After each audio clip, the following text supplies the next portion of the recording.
Good morning, students. Yesterday we have learned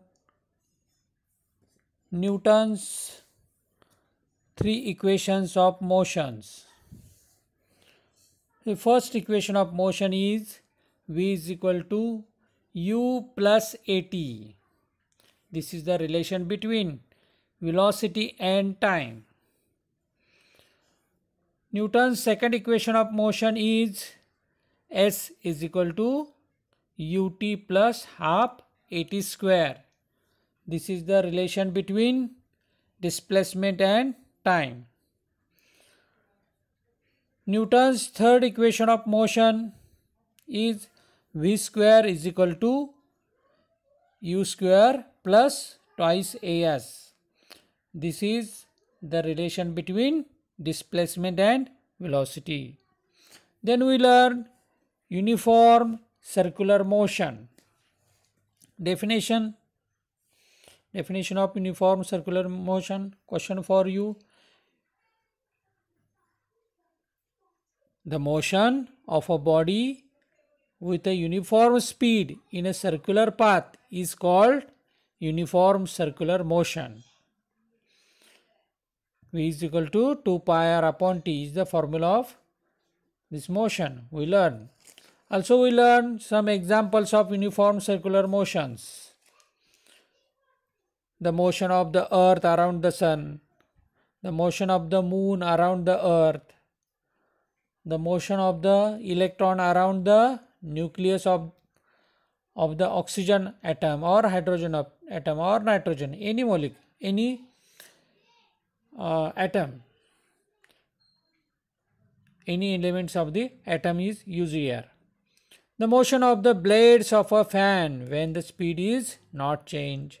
The motion of a communication satellite around the earth, etc.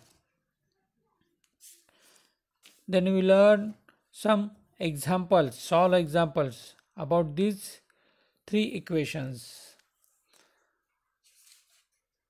And then today, Newton's law of motion. Some examples for you. Give reason. What could be the reason for the following? A static object does not move without the application of force. बघा, काल आपण न्यूटनची गतिविषयक समीकरणं बघितली. आता त्याच्यावर आधारितच Newton's law of motion, न्यूटन्सचे गतिविषयक आता नियम आता आपण बघणार आहे. काल आपण समीकरणं बघितलेली होती आणि त्याच्यामध्ये असणारे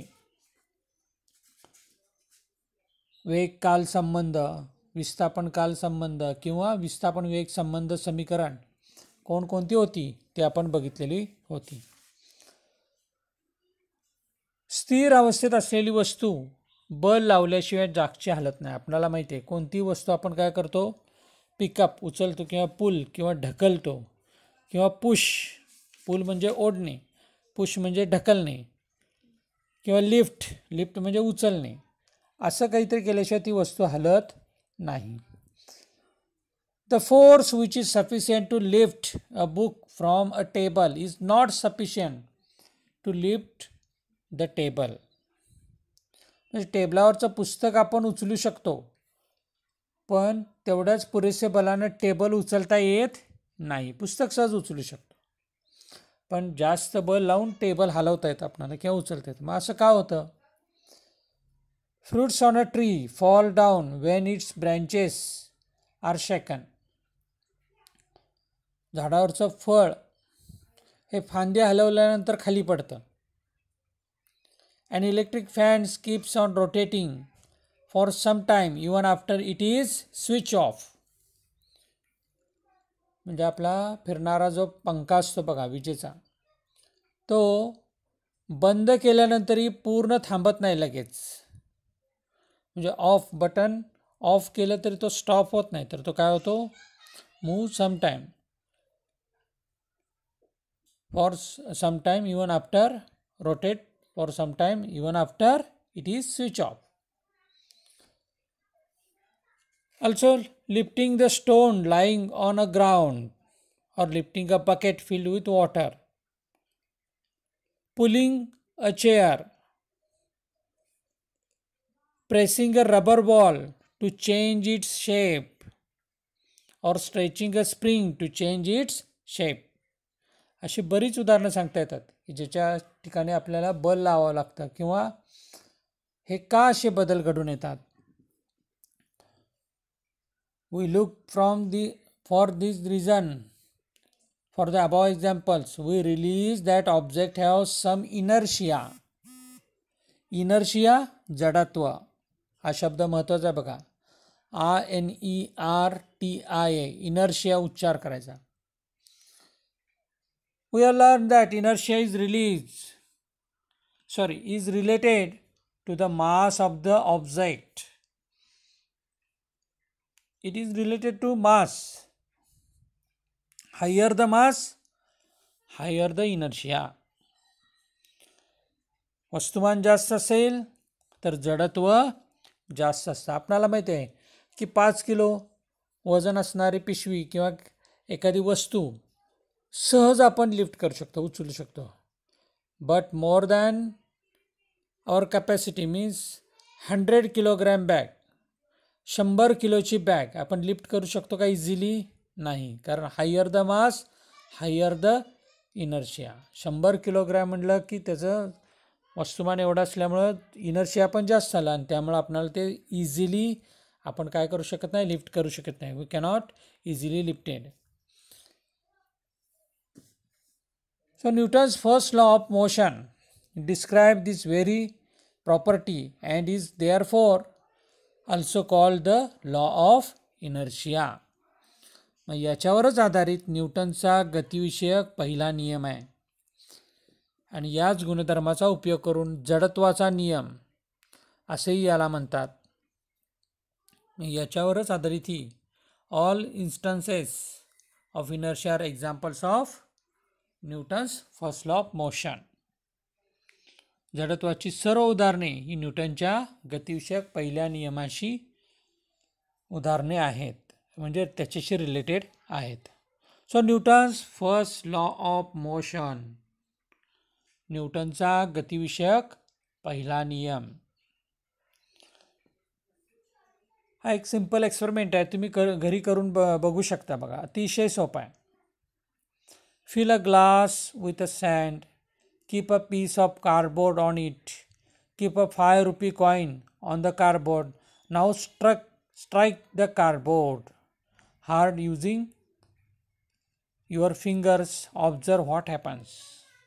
एक ग्लासमध्ये वाळू भरून घ्या, त्या ग्लासवर एक पुठ्ठा ठेवा, पुठ्ठ्यावर एक 5 रुपयाचं जर नाणं ठेवा आणि त्या पुठ्ठ्याला जोरानं टिचकी मारा. स्ट्राईक केलं, काय होतं? This coin fall in the glass. Means why? का ते पडत असेल त्या ग्लासमध्ये का पडतं? Because we strike the cardboard and this cardboard move away. तो निघून जातो strike.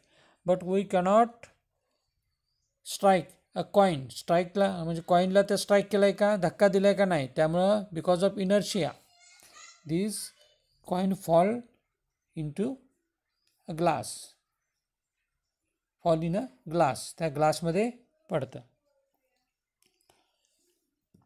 आता तसंच एक उदाहरण आपल्याला पुढे एक दिलेलं आहे. Balance and unbalance force. बघा, संतुलित व असंतुलित बल. You must have played tug of war.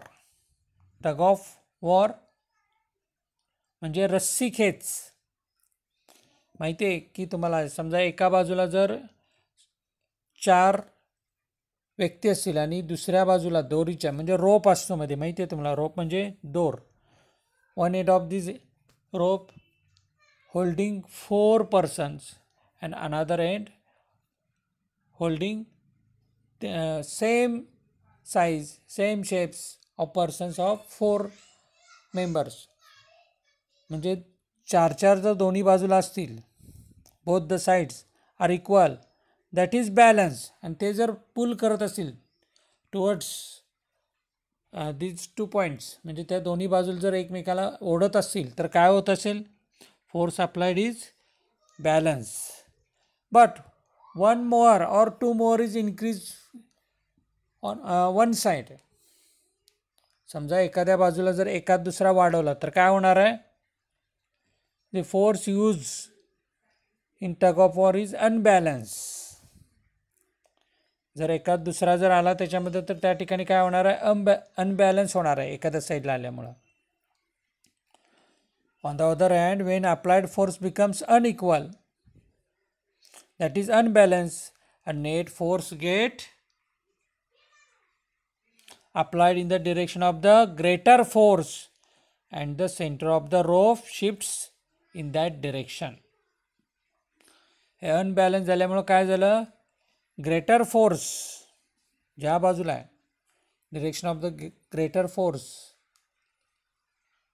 Pull this rope towards it, तो रोप त्यांच्याकडं ओढला जाणार आहे आणि त्यामुळे काय होणार आहे, त्याची direction, centre of the rope is shifts in that direction.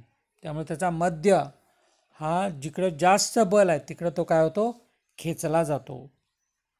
याच्यावरूनच न्यूटनचा पहिला लॉ आपणाला दिलेला आहे बघा. An object continues to remain at rest or in a state of uniform motion along a straight line unless an external unbalanced force acts on it.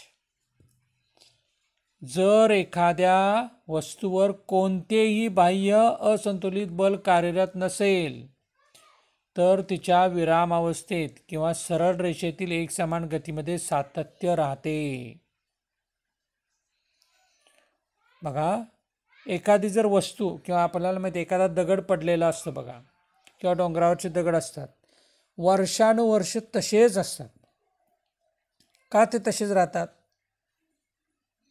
कारण त्यांच्यावर कोणतंही force apply केलेलं नसतं. कारण त्याची म्हणजे फोर्स असतं परंतु ते अप्लाय झालं तरी त्याची डिस्प्लेसमेंट विस्थापन झालेलं नसतं, जागा बदललेली नसते आणि त्यामुळे ते आहे तशीच राहते, विरामावस्थेतच राहते. When an object is at rest or in a uniform motion along a straight line, it does not mean that no force is acting on it. म्हणजे एखाद्या वस्तू जर विरामावस्थेत जरी असली तरी त्याच्यावर कोणतंही बल नाही असं आपण म्हणू शकत नाही. आपल्याला माहिती आहे ग्रॅव्हिटेशनल फोर्स हे सगळ्यावरच आहे. पृथ्वीवरच्या सगळ्या वस्तूवर कोणता आहे, ग्रॅव्हिटेशनल फोर्स हे असतंच. Actually there are a number of forces acting on it but they cancel one another so that the net force is 0. Newton's first law explains the phenomenon of inertia, that is the inability of an object to change its state of motion on its own. It also explains the unbalanced force which cause a change in the state of an object at rest or in uniform motion. जर समजा एक समान गतीत असेल तर ती गतीतच राहायचा प्रयत्न करते. An electric fan keeps on rotating for some time even after it is switch off. Fan जर स्विच ऑफ केला, बंद केला तरी तो रोटेट होतो, म्हणजे तो एकसमान गतीत राहण्याचाच प्रयत्न करतो. म्हणजेच हे एक न्यूटनच्या गतिविषयक पहिल्या नियमाचं उदाहरण आहे. ते यामुळेच तो एक समान गतीतच राहायचा प्रयत्न करतो. जसं आपण वाहन चालवत असो आणि किंवा सायकलवरनं जात असो आणि अचानक मध्ये कोणतरी आलं, अडथळा आला की आपण ब्रेक दाबतो, पण ब्रेक दाबल्या दाबल्या लगेच थांबतो का, नाही थांबू शकत. थोडं काय होतं, पुढं जातो थोडंसं, किंवा गाडी ती घसरते किंवा सायकल थोडी पुढं घसरते. का, कारण तो आपण इन युनिफॉर्म मोशनमध्येच कंटिन्यू राहण्याचा प्रयत्न करत असतो. त्यामुळं काय होतं, त्या गतीमुळंच पटकन आपण थांबू शकत नाही. किंवा एस टीमध्ये तुम्ही बघितलं किंवा वाहनात बसलेलं असतात, पटकन जर ब्रेक दाबला तर आपण पुढे झुकतो का मागे झुकतो, नाही पुढे झुकतो. का, कारण ते वाहनाला ब्रेक लावल्यामुळे त्याची गती थांबते परंतु आपली गती थांबते का, नाही. आपण कंटिन्यू मोशनमध्येच राहण्याचा प्रयत्न करतो because of this law means uniform motion, आपली जी एकसमान गती असते त्याच्यातच राहण्याचा प्रयत्न करतो, लवकर स्टॉप होत नाही, त्यामुळे आपण थोडं पुढं झुकतो. Then next law, Newton's second law of motion. Also a short experiment for you.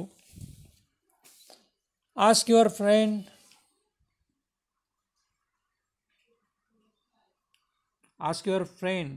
to drop one plastic and one rubber ball from the same height.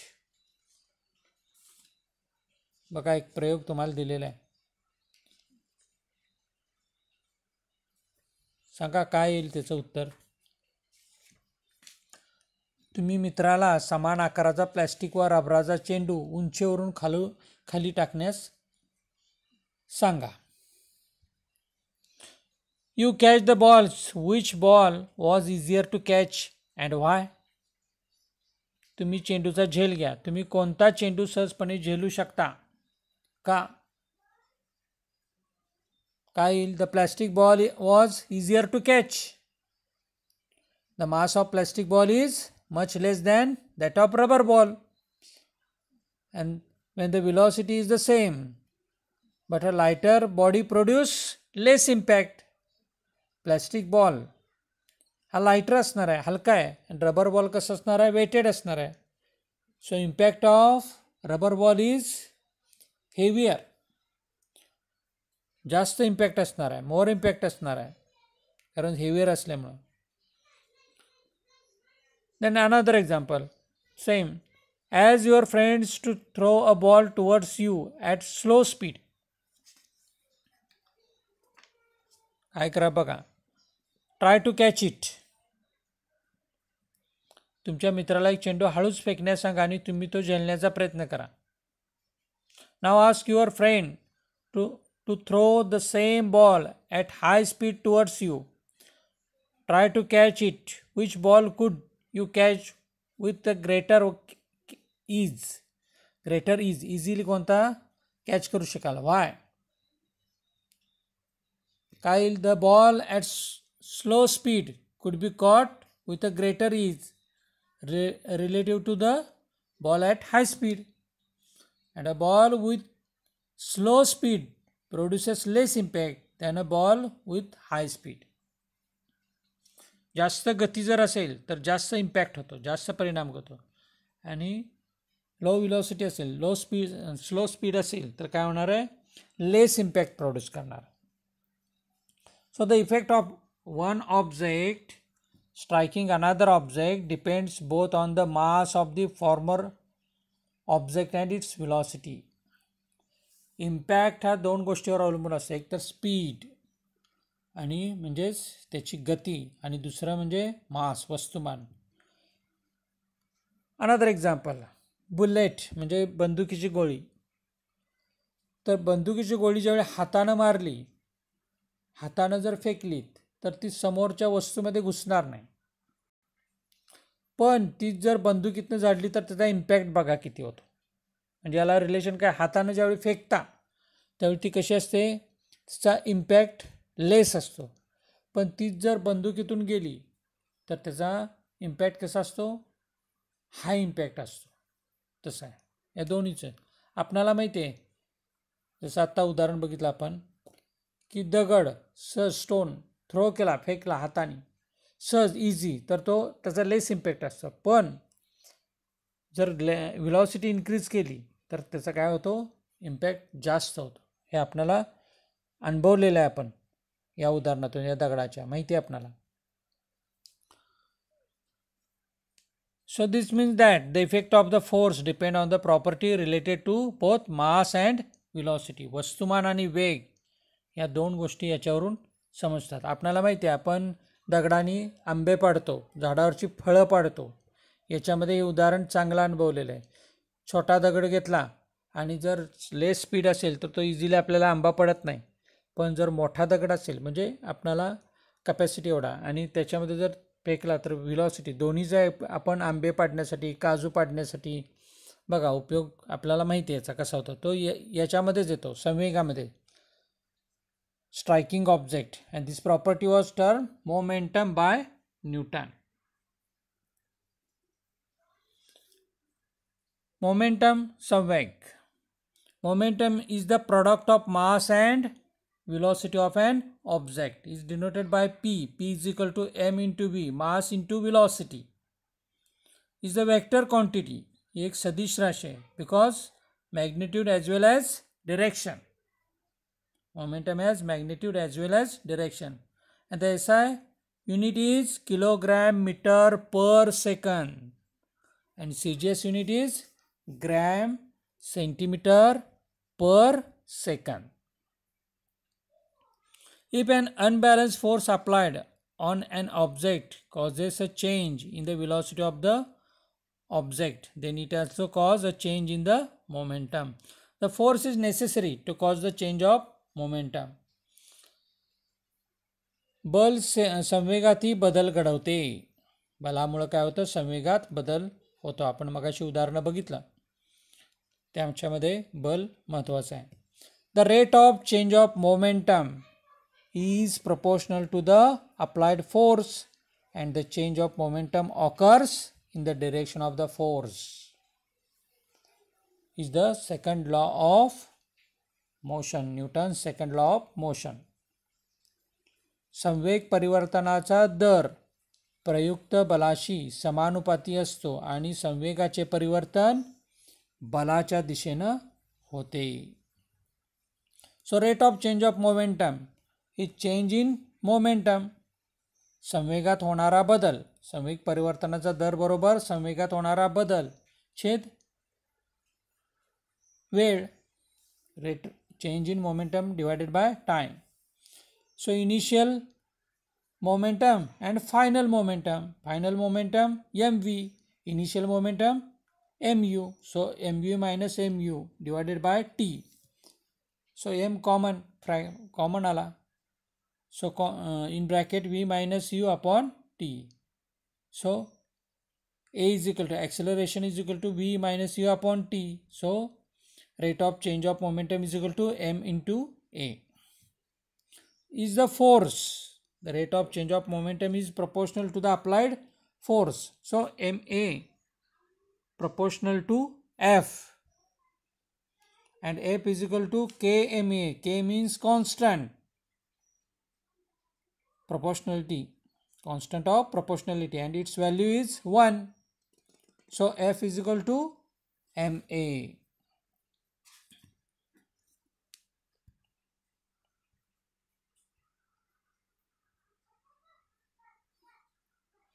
The unit of force is Newton. We learned in previous lecture. Newton, the force necessary to cause an acceleration of 1 meter per second square. So 1 Newton is equal to 1 kilogram into 1 meter per second square. And the CGS unit of force is a dyne. 1 dyne is equal to 1 gram into 1 centimeter per second square. Two objects having different masses which are initially at rest. Consider two objects having different masses which are initially at rest. The initial momentum for both is 0. Suppose a force F acts for time t on both objects. The lighter object start moving faster than the heavier object.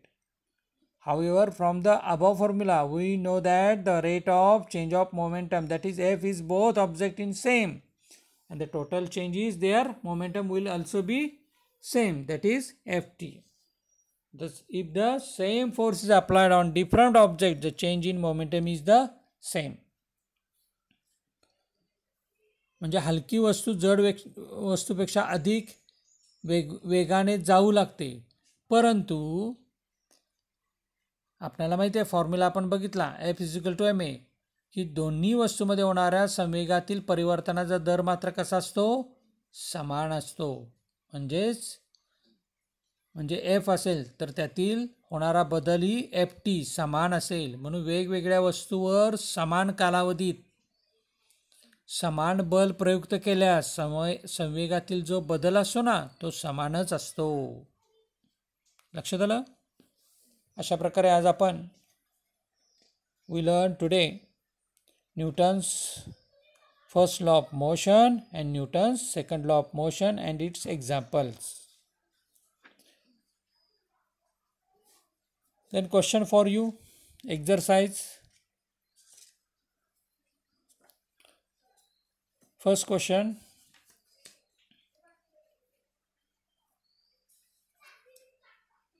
what is inertia? What is inertia means definition of inertia. Second question,